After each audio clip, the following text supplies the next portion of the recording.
hordoftoota koo jechuudha. TikTok irra liivirran ture. Amanuus nan dadhabee fakkeessitoota Oromoos ilaaluu nan dadhabee dhugaa rabbii fakkeessitoota Oromoos ilaaluun dadhabee booniin koo daqiiqaa 5 daqiiqaa 2 dura viidiyoo hojjetteeti postotteetaan duute nagaa dhaamteetaan duute odoo dura akka amma intarneet irratti akka amma ofirraa fuunee asiifachi bunnu kanarratti dursinee ofitti bunnee ofitti qabnee kun hundumtuu hin gahu. Kana hundaaf isin taatu abdii isin kutattu abbaan qabeenyaa beeksisa odoo hojjechiifnee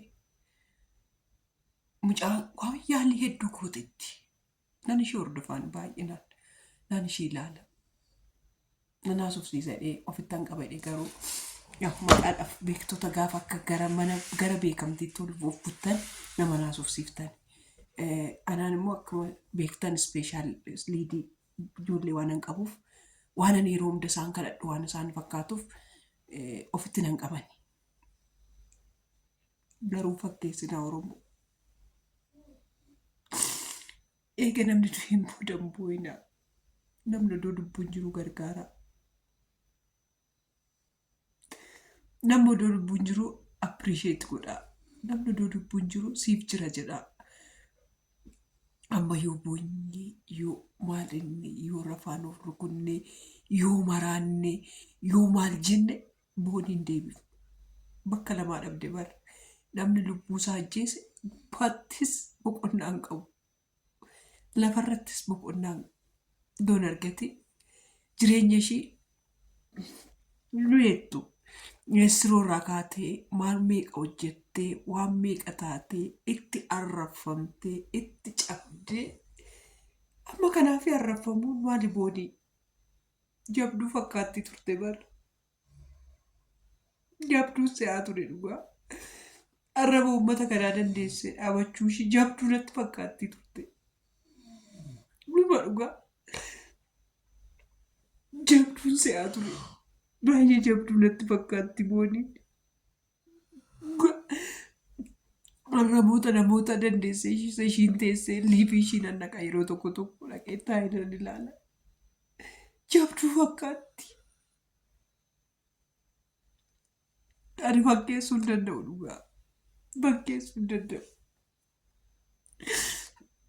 Fakkeessuu hin danda'u. Fakkeessa sun jedhanarraa beekama danda'e fakkeessu.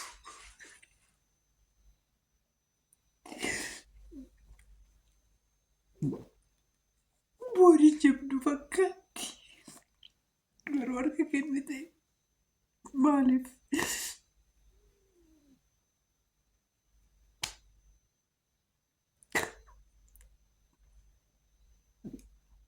Jechoota uffata keenyatti kanaan hanga'e.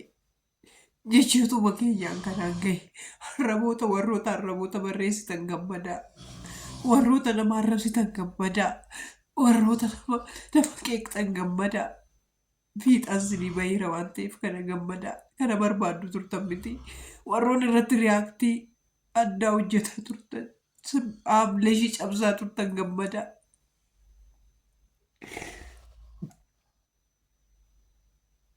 Namni koo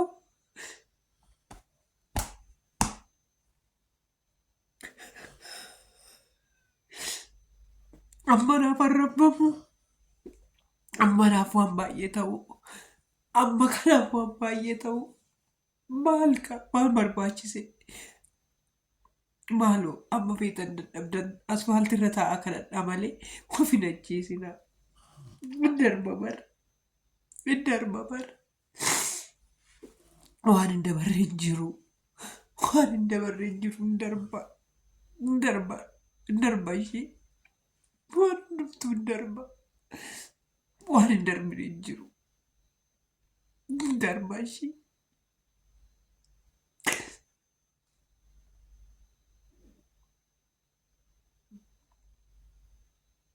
Kuyyuu haadhoo koo gayyoo boonii koo Maal gaaf tokko tilkii koonaa gaaftetti si yaadeen ture bara.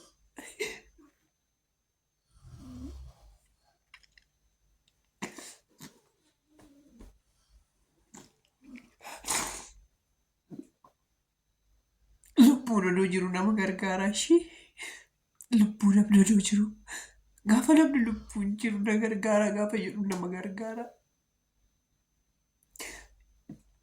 Fuula gaarii namatti agarsiisu waa tokko amtuu taatee jiraattu bara. Homaayyuu nama hin tunne bara jaakoo jechuu malee maal tuqxe maal keessan geesse jaankoo kana naa bitee jechuu malee maal sin goote anarrabsaa turtan sun. Jaankoo akkas ta'e jetti malee maal sin goote.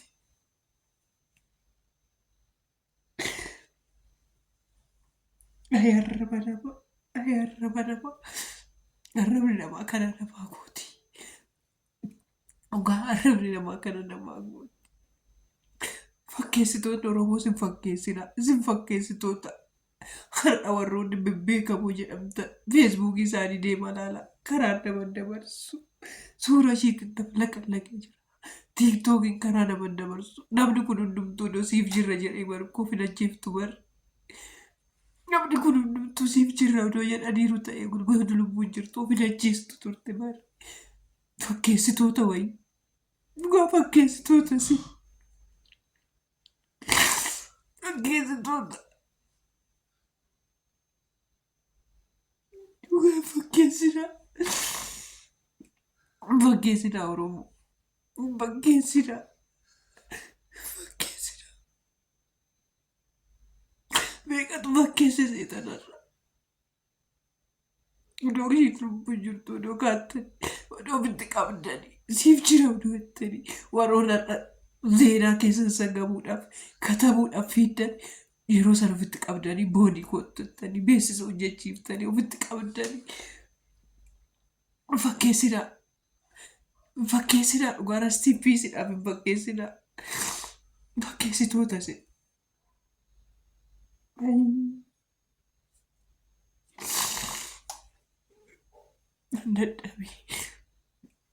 Dadhabee dhugaa waanan jedhus dadhabee maal odoo soba ta'e maal odoo soba ta'e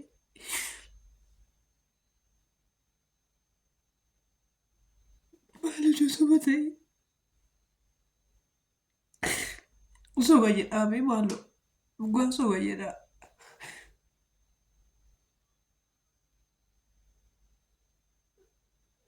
Soba odoo ta'e maal qaba